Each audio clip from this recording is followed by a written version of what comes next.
দক্ষিণ অসম নৰ্থ ইষ্টত 2026 বিধানসভা নিৰ্বাচনৰ agenda setting show'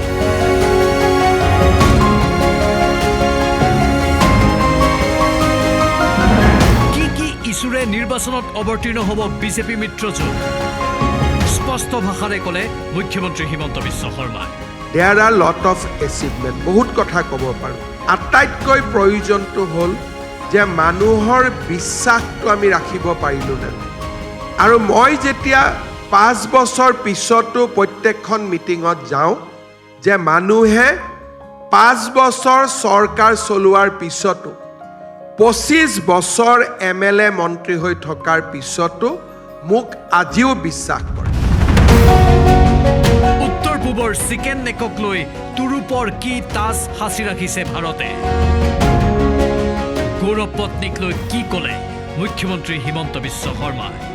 She is a part of Pakistani cartel.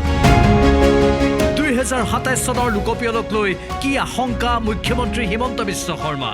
অসমত অসমীয়া মানুহে ইয়াত যুঁজি থাকিব লাগিব। 27ৰ জনগণনাৰ পিছত যুদ্ধখন আৰু ক্ষিপ্ৰতৰ হ'ব।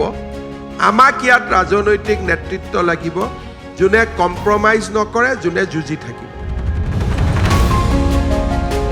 বৰ্ষটোৰ সৰ্ববৃহৎ ৰাজনৈতিক টেলিভিছন শ্ব'ত পৰাগমণি আদিত্যৰ সৈতে মুখ্যমন্ত্ৰী হিমন্ত বিশ্ব শৰ্মা। আজি সন্ধিয়া 7:50